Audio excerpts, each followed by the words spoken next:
Verdict news के special कार्यक्रम सियासी सफरनामा में हम आज बात करेंगे दिग्गज समाजवादी नेता और सामाजिक न्याय के अग्रदूत चंद्रजीत यादव पर। जी हाँ, चंद्रजीत यादव भारतीय राजनीति में सामाजिक न्याय, किसान, नौजवान पर अपने ड्राफ्ट और अपने चिंतन के लिए हमेशा जाने जाएंगे। चंद्रजीत यादव का जन्म लालगंज जिले के आजमगढ़ जिले की लालगंज तहसील के सरपहा गांव में हुआ और चंद्रजीत यादव ने अपने राजनीतिक जीवन का पहला चुनाव 1967 में कांग्रेस की टिकट से आजमगढ़ में लड़ा और वो चुनाव जीते। 1967 में देश की सर्वोच्च पंचायत में पहुंचे चंद्रजीत यादव को दूसरा चुनाव कांग्रेस पार्टी ने 1971 में लड़ाया आजमगढ़ संसदीय सीट से और वो फिर लोकसभा पहुंचे। 1977 में ये जनता पार्टी का दौर था, जनता लहर का दौर था। चंद्रजीत यादव जब बिछड़ों के बड़े बड़े नेता जनता पार्टी के साथ कदम ताल कर रहे थे, चंद्रजीत यादव ने अपनी मूल पार्टी को नहीं छोड़ा और आजमगढ़ में उसके बाद मुख्यमंत्री बने जनता पार्टी के नेता राम नरेश यादव से चुनावी राजनीति में दो दो हाथ किया। 1977 में जनता पार्टी के कैंडिडेट राम नरेश यादव के खिलाफ चंद्रजीत यादव कांग्रेस के कैंडिडेट बने, लेकिन वो चुनाव हार गए। फिलहाल राम नरेश यादव आजमगढ़ से चुनाव जीते और उन्होंने लोकसभा से इस्तीफा देकर उत्तर प्रदेश की मुख्यमंत्री की कुर्सी संभाली।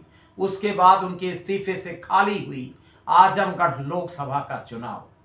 चंद्रजीत यादव ने मोहसिना किदवाई के खिलाफ, लेकिन तब तक एक बड़ा डेवलपमेंट हो चुका था। चंद्रजीत यादव ने इंदिरा गांधी से अपने मतभेदों के चलते कांग्रेस को अलविदा कह दिया।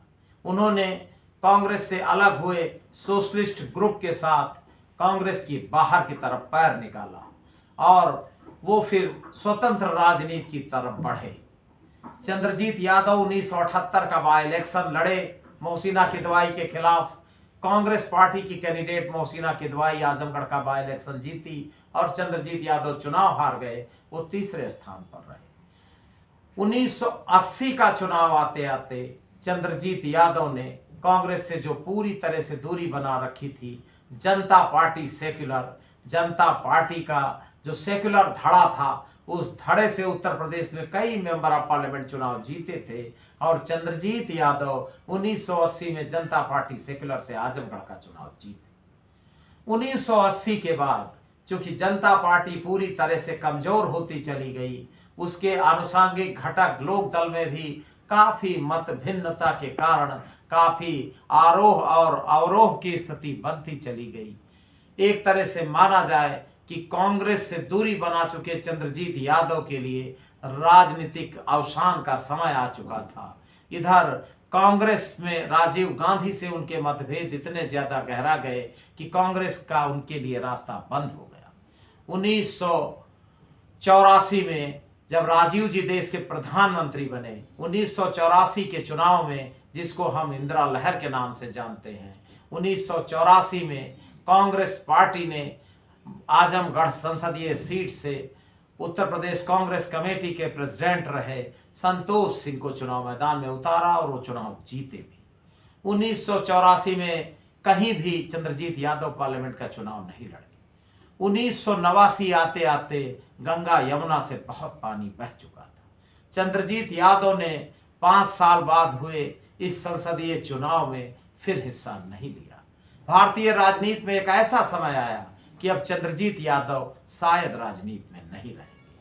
आपने बहुतों को देखा होगा, चाहे वो प्रणब मुखर्जी रहे हों और चाहे नरसिम्हा राव रहे हों। नरसिम्हा राव साहब पूरा सामान उनका पैक होकर के करीमनगर पहुंच गया था और प्रणब मुखर्जी साहब अपने गृह राज्य बंगाल शिफ्ट हो गए थे, लेकिन नीति और नियति कोई नहीं जानता।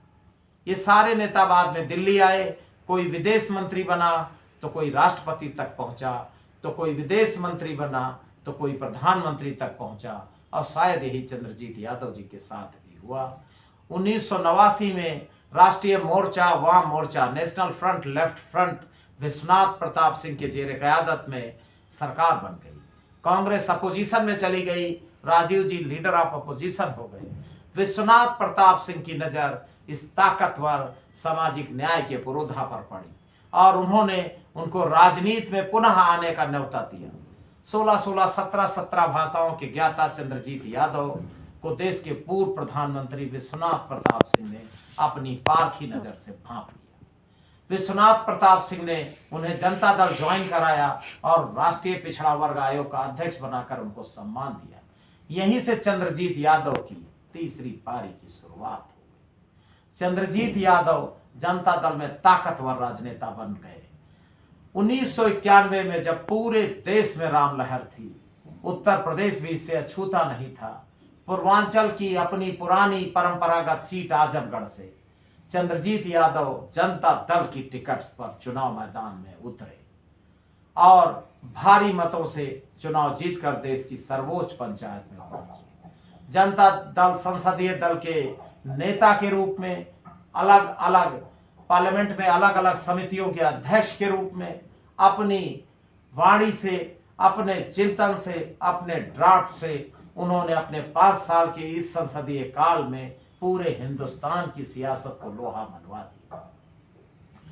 इसी बीच में जनता दल का विभाजन हुआ। जॉर्ज फर्नांडिस, दिग्विजय सिंह, नीतीश कुमार, रवि राय, इनके नेतृत्व में समता पार्टी अलग बनी। चंद्रजीत यादव समता पार्टी के साथ हो लिए और यहीं से जनता दल से उनका दुराव हो गया। और इसके बाद 1991 के चुनाव के बाद संसदीय राजनीति से चंद्रजीत यादव ने अलविदा कह दिया। तीसरी बार अपने मूल राजनीतिक दल कांग्रेस की तरफ चंद्रजीत यादव ने वापसी की और अपनी आखिरी सांस तक कांग्रेस पार्टी में रहे। 1991 उनका आखिरी संसदीय इतिहास था। एक बड़ी बात, 1980 में जब वो आजमगढ़ से चुनाव जीत कर आए थे, फिर कांग्रेस में गए। इंदिरा गांधी की सरकार में वो इस्पात और खान मंत्री रहे और मंत्री के रूप में उनकी जो कार्यप्रणाली रही, निश्चित रूप से मंत्रालय से लेकर और संसदीय राजनीति को हिला करके रख दी।